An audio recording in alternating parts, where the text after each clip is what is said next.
네, 안녕하세요. 부장이 떠먹여주는 뉴스, 구멍뉴스 오늘 진행을 맡은 경제부장 오종택입니다. 벌써 한 달이 지났는데요. 작년 연말 온 나라를 떠들썩하게 했던 123 비상계엄 사태 이후 윤석열 대통령 탄핵소추와 체포영장 집행이 이어지면서 전국은 물론 경제도 매우 휘청이고 있습니다.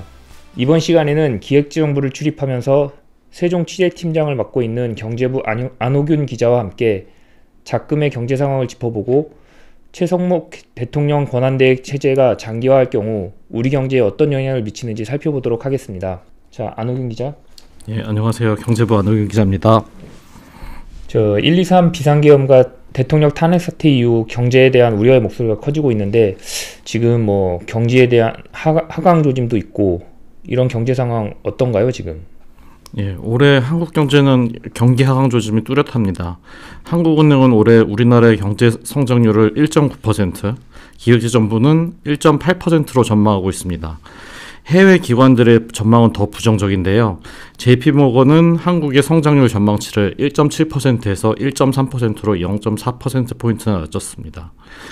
12.3 비상계엄 사태가 경기 하방 위험을 더 키웠다는 분석입니다. 소비 심리도 빠르게 위축되고 있습니다.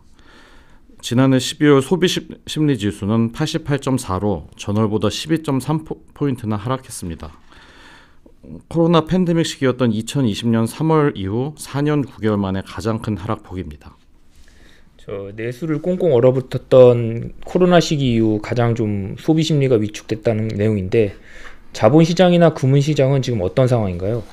예, 우선 원화 가치가 크게 떨어졌습니다. 지난해 12월 초 1,400원 수준에서 움직이던 원달러 환율은 비상계엄 사태 이후 1,480원까지 급등했습니다. 외환시장에서 원화 매도, 달러 매입 현상이 심화된 건 투자자들이 그만큼 한국의 경제 상황을 부정적으로 평가하고 있다는 뜻입니다. 투자자금 유출 조짐도 있습니다. 계엄을 직후 한 달 동안 코스피 지수는 4%가량 하락했고 외국인 투자자의 국고채 보유액도 3조 원 정도 감소했습니다. 환율 같은 경우는 IMF 외환위기 이후에 최고치까지 좀 찍고 있는 상황이라고 하는데 이러한 지금 정치 상황이 그 금융시장에 영향을 미치는 이유가 또 무엇인지 한번 좀 궁금하네요. 예, 대통령이 군을 동원해서 반대 세력을 제압하려고 한 것은 국내뿐만 아니라 해외 시각으로 봐도 충격적인 소식이었습니다. 지금까지는 한국을 민주화와 산업화가 안정적으로 정착된 나라라고 생각했는데 선진국이라면 도저히 일어날 수 없는 일이 현실화됐다는 거죠. 다행히 비상계엄이 몇 시간 내에 해제되긴 했지만 우리 사회가 이번 사태를 수습해 나가는 과정은 투자 심리에도 지속적으로 영향을 미치고 있는 것으로 보입니다. 시장은 불확실성을 가장 두려워하는데 지금 국내 정치는 한치 앞을 내다볼 수 없는 상황이기 때문입니다. 보면은 이제 비상계엄 사태 이후 증시나 이제 환율 같은 게 굉장히 요동치고 있는 상황이었어요. 그래서 지금 최근 정치 뉴스가 시장에 어떤 영향을 미쳤는지 그런 사례들이 있으면 좀 짚어주시죠. 헌법재판소의 탄핵 심판이나 내란죄 수사 진행 과정에서 변수가 돌출할 때마다 시장이 요동치고 있는 모습입니다. 국정 정상화에 차질을 줄 수 있는 이슈를 악재로 인식하는 모습입니다. 원달러 환율은 비상계엄 당일뿐만 아니라 한덕수 대통령 권한대행이 헌법재판관 임명 거부 의사를 밝혔던 지난해 12월 26일에도 급등세를 나타냈는데요. 이후 국정의 바통을 넘겨받은 최상목 대통령 권한대행이 헌법재판관 2명을 임명하기로 결정한 다음에는 그 헌재 정상 가동에 대한 안도감이 커지면서 환율이 다소 떨어지기도 했습니다. 외환시장은 고위공직자 범죄수사처가 윤석열 대통령에 대한 체포영장 집행에 나선 지난 3일에도 정치뉴스에 반응했습니다. 원달러 환율은 오전에 하락 출발했다가 영장 집행이 무산됐다는 소식이 전해지자 오후 들어서는 소폭 상승 마감했습니다. 비상계엄 사태에 대해서 지금 미국 정부 같은 경우는 굉장히 좀 강경한 발언을 좀 쏟아내기도 했고 외신들도 지금 큰 관심을 보이면서 거의 라이브 방송을 하고 있기는 한데 이러한 지금 해외에서는 우리 정치 상황에 대해서 어떻게 우려를 나타내고 있나요? 예, 먼저 리더십 공백에 대한 우려가 큰 상황입니다. 윤 대통령에 대한 탄핵 심판이나 수사의 차질이 빚어질 경우 대통령 권한대행 체제가 장기화될 수 있다는 거죠.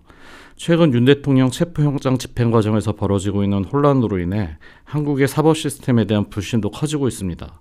대통령이 법원이 발부한 영장 집행에 응하지 않고 있는 상황이어서 수사기관과 경호실 간의 물리적 충돌까지 발생할 위험이 있다고 보는 거죠. 외신들도 전례가 없는 일이라며 이런 상황을 실시간으로 보도하고 있습니다. 지금 이제 윤석열 대통령 탄핵 소추 이후 지금 한덕수 국무총리 권한대행까지 이제 직무정지가 됐고, 이제 최상목 권한대행이 권한대행의 권한대행을 맡고 있는 상황인데, 이런 국정 리더십 공백에 대한 우려가 좀 상당한데 이 부분은 좀 경제에 어떤 영향을 미칠까요? 네, 현재 윤석열 대통령하고 한덕수 국무총리가 잇따라 직무정지에 들어가면서 최상목 권한대행 체제로 이제 국정이 운영되고 있습니다.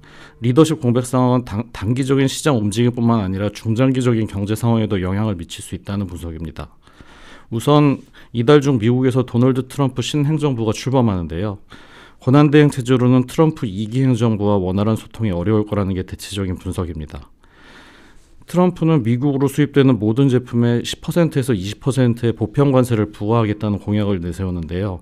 최근에는 미국이 모든 수입품 대신에 국가 또는 경제 안보에 중요하다고 여겨지는 특정 제품에만 관세를 부과할 것이라는 보도도 나오고 있습니다. 이렇게 미국의 정책 불확실성이 큰 상황에서는 정상외교가 중요합니다. 최고의 소통 채널을 통해 정보를 교류하고 우리의 입장을 설득하는 게 시급한데, 우리나라는 대통령 부재 상태여서 백악관이 대화의 우선순위로 생각하지 않을 가능성이 높습니다. 트럼프 2기 행정부에서는 미국이 보호무역주의를 더욱 강화하면서 글로벌 통상 질서가 크게 변화할 것으로 보이는데요. 우리나라는 발빠른 정책 대응이 힘들어 보이는 게 사실입니다. 이러면 사실상 이제 외교 라인에서 이러한 지금 경제 어려움을 풀 수 있는 해법을 찾기가 좀 어려운 상황이라고 보여지는데, 지금 헌재 심판 결과가 나오기까지는 최장 한 6개월, 그러니까 한 상반기까지는 이런 공백이, 리더십 공백 사태가 장기화될 것으로 보여지는데, 이렇게 되면은 경제에는 또 어떤 악영향을 줄 수 있을까요? 현재 정부와 금융당국 차원에서 금융시장의 변동성과 리스크 관리를 하는 것에는 비교적 빠른 대응이 이루어지고 있는 모습입니다. 하지만 경기가 위축되고 있는 상황에서 과감하고 적극적인 정책 대응이 없다면 급격한 침체를 맞을 수 있다는 우려는 여전히 큰 상황입니다. 일각에선 연초 추가 경정 예산 편성 등 과감한 경기 보강이 필요하다는 의견이 나오지만 예산 편성은 국회의 동의를 받아야 합니다. 또 기업들도 지갑을 닫을 가능성이 높습니다. 정권 차원에서 추진되는 경제정책 구상이 없는 상황에서 적극적인 투자나 고용 계획을 세우지 않을 가능성이 높습니다.